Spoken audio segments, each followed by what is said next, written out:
What if you never truly die? Not tomorrow, not in 1,000 years.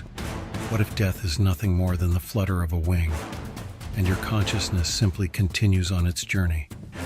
The latest discoveries in quantum physics are challenging everything we thought we knew about life and death. They say, you are not just a body, you are information, energy, consciousness, and that can never be destroyed. Imagine leaving your body and waking up in another world, not as a dream, but as a scientifically possible scenario. You think this sounds like science fiction? Then pay close attention now. Because what we're about to show you isn't just philosophy. It's physics, backed by Nobel Prize winners. Theories like biocentrism, the multiverse, and the idea that life itself creates the universe. Welcome to Zeitgeist, and if you feel that you are more than flesh and bone, then this video is for you, because maybe you never really stopped living. In classical physics, death was the end. But quantum physics radically contradicts this view. It shows that what we call matter is in truth not solid at all.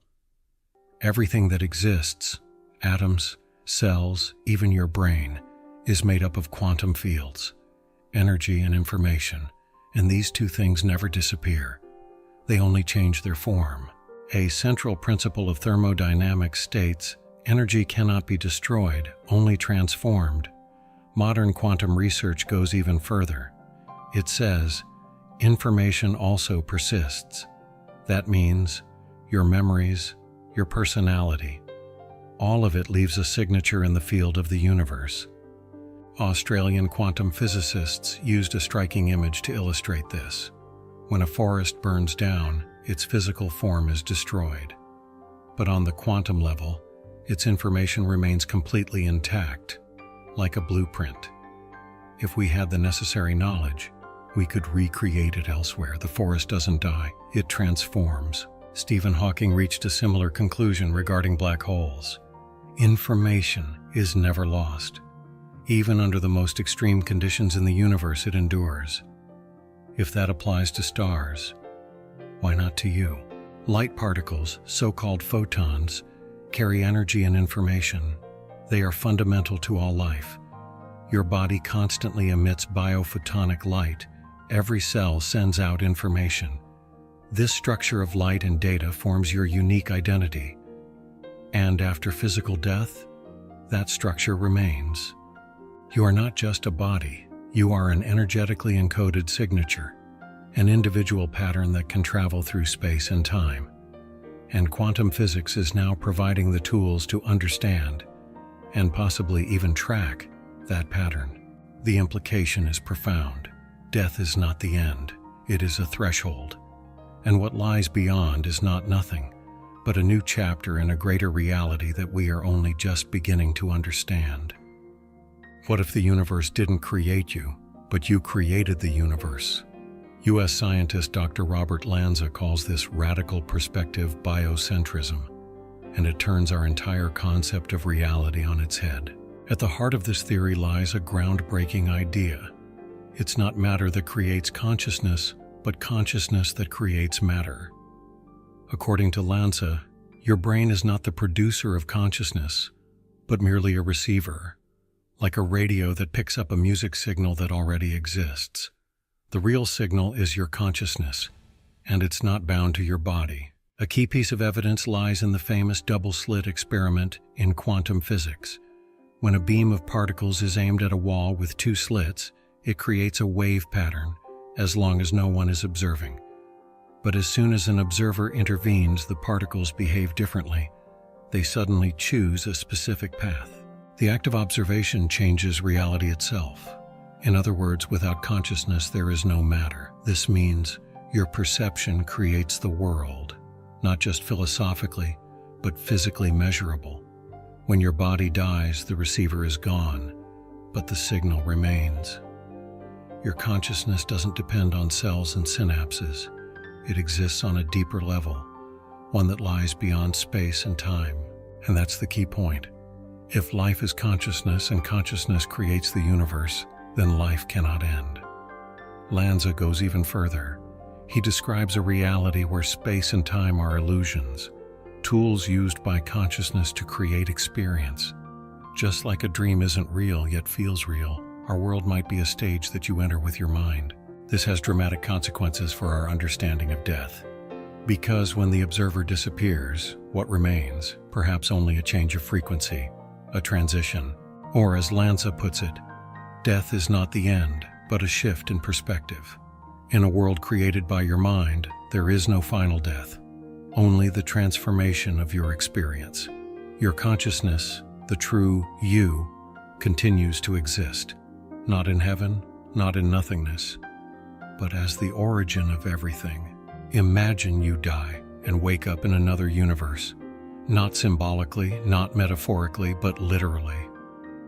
That is the radical core of what's called quantum immortality, a theory based on the work of physicist Hugh Everett III, the founder of the many worlds interpretation of quantum mechanics. Everett claimed, with every decision, with every quantum event, a new universe is created, a copy of the world, with a different outcome. So if you die in one reality, your consciousness seamlessly continues in the one where you survived. You never actually experience your death, because, from your perspective, it never happens. This sounds like science fiction, yet experiments like the famous Schrödinger's cat paradox point precisely in this direction. The cat in the box is both alive and dead until someone looks. Only through the act of observation does the system choose a version of reality. And who is the observer? You. In the quantum world, you are not merely part of reality. You shape it with your consciousness. And if your consciousness, as already shown, does not end, but continues on as a signal, then one profound conclusion follows. Your death is never final. Your consciousness could simply jump to another possibility, one in which you live on, continue your journey, keep searching. This idea is difficult to measure, but it is logically consistent with the core principles of quantum physics. If all options exist, then there is always a reality in which you survive. So the question isn't, what happens when I die? But rather, where does my consciousness go next? In an infinite multiverse full of possible lives, full of new worlds, full of other versions of yourself, death is only a door, a threshold. Or, as Everett hinted, you exist in every reality in which you think, therefore you are immortal. Maybe eternal life doesn't begin after death. Maybe it begins the moment you realize it never actually ended.